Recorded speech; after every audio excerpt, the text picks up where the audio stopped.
পার্থিব, এটা প্রাকৃত, এটা অপ্রাকৃত। আমাদের সনাতন ধর্ম আমরা যে স্থানে পৌঁছে যাচ্ছে ধীরে ধীরে দেখবেন এমন একটা সময় আসবে যে আমরা ধর্ম বলে আমরা চিনব শুধু তামসা, মনে করব হাজার লোক নিমন্ত্রণ করে খাওয়াবো, সেটাই আমরা ধর্ম মনে করব। নিমন্ত্রণ করে খাওয়াও কাকে? তাকে খাওয়াও যে দিনান্তে একবেলা খেতে পারে। তাকে দাও যে অর্থের অভাবে দিনান্তে একবার গোবিন্দকে ভোগ লাগাতে পারছে। তাকে দাও। কিন্তু আমরা বাবা ওরকম হয় না। জমিদার বাড়িতে নিমন্ত্রণ দিচ্ছে, নিমন্ত্রণ একেবারে সমস্ত গ্রাম নিমন্ত্রণ করেছে অমুক জমিদার বাড়িতে, গরিব দুঃখী সবাইকে আকণ্ঠ পূরণ করে ভোজন করা হবে। এবং বড় বড় সাইনবোর্ড ব্যানার লিখেছে আমাদের মতো আর কেউ এরকম করতে পারবে না, আমরা বড় করে বৈষ্ণব ভক্ত মানুষকে ভোজন করাবো। তো দেবশ্রী নারদ বললেন একদিন গোবিন্দকে, প্রভু এই ব্যক্তি তো একেবারে বিশাল করে আয়োজন করাচ্ছে, ভোজন করাচ্ছে, আর শোনা যাচ্ছে নাকি এরকম অন্নদান করলে সব পাপ ক্ষয় হয়ে যাবে। হ্যাঁ, অন্নদান করলে সবকিছু পূর্ণ পরিপূর্ণ হয়ে যাবে। নারদ রে, অন্নদান কি আদৌ করেছে? কিছু মনে করবেন না, আমি আপনাদেরকে বলছি কথার কাছে দৃষ্টান্ত। এই বাড়িতে তা নয়, এই বাড়িতে একটা অন্যরকম ভাবে হয়েছে। এই বাড়িতে শুদ্ধ সাত্বিক ভাবে তার পিতা মাতার উদ্দেশ্যে আজকে যে আয়োজনটা করেছে, অত্র গ্রামে অনেকে অপছন্দ, তাই না? অনেকে বলছে একটু ওইটুকু দিলে ভালো হতো, এখানে নিরামিষ খাওয়াই, ডাল ঘন্টা খাওয়াই আমাদেরকে ঠকিয়ে দিয়েছে।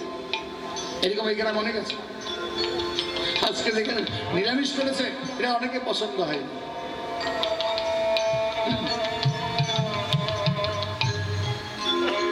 তো এখন সমাজ হচ্ছে কি, মা বাবা থাকতে কখনো মা বাবার সম্মুখে এক অধ্যায় গীতা পাঠ করায়নি। কোথায় গিয়ে দাঁড়াচ্ছে আমাদের সমাজ? পিতা মাতা বেঁচে থাকতে পিতা মাতা ঘরে ধুকে ধুকে রোগ আক্রান্ত হয়ে, জরা ব্যাধ আক্রান্ত হয়ে ভুগছে। সন্তান সন্ততিগণ বাইরে বেড়াচ্ছে। কখনো একদিন একটা সাধুগুরু বৈষ্ণব এনে পিতা থাকতে গোবিন্দের ভোগ নিবেদন করে পিতাকে দেয়, কখনো দেয়নি। যে মাত্র পিতা মারা গেল, সমস্ত গ্রাম হাজার হাজার লোককে নিমন্ত্রণ করেছে। নারদকে বলছে, নারদ এটা কি মা বাবার জন্য করছে নাকি তার জন্য করছে? নারদ বলছে, প্রভু সেটা আমি বুঝবো না, আপনি তো জানেন, আপনি তো জানেন। নারদ রে, সে কখনো পিতার উদ্দেশ্যে করছে না। পিতার উদ্দেশ্যে কি করবে? পিতা কি খায়? আমরা কি করে দেখেন, মানুষ মৃত্যুর পরে শ্রাদ্ধ কর্ম যখন করতে যায় তখন আমাদেরকে পাত দেওয়া হয়। ওই মানুষটা সারা জীবন মাছ মাংস খেয়েছে, ওনার কর্মের সময় মাছ মাংস দেবে না কেন? একজন বিষ খেয়েছে, তাই বলে তার মৃত্যুর সময় আবার বিষ দেবে? বলুন, একজন বিষ খেয়ে মৃত্যুবরণ করেছে, তাই তাকে বিষ আহার করা আক্রান্ত রোগীকে বাঁচাবে নাকি মারবে? বাঁচানোর কর্তব্য আমাদের নয় না, তাকে আরো মৃত্যুর কোলে ঢেলে দিতে হবে। এটা আমাদের সমাজের আমরা নিয়ম করে ফেলেছি। এখন শাস্ত্র হয়ে গেছে, যেগুলো শাস্ত্র ছিল না এখন শাস্ত্রে পরিণত হয়েছে। তাহলে সেই দিন যদি আমরা পিতা তরবে কি করে করে, মাতা তরবে কি করে? পিতা মাতা কি করে তরবে? যতক্ষণ না পর্যন্ত পিতা মাতার উদ্দেশ্যে গৌর গোবিন্দের প্রসাদ চরণামৃত সমর্পণ করা হবে না, ততক্ষণ পর্যন্ত তার কোনো মুক্তি প্রাপ্তি তার হবে না। যতই তুমি 22 সমাজ নয়, 22 দুগুণ 48 সমাজকেও যদি ভরি ভোজন করাও, তার কোনো ফল হবে?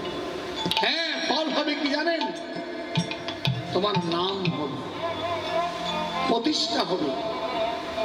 ওর ছেলে অনেক ধনী, সে অনেক বড় কাজ করেছে, কিন্তু তোমার পিতা মাতা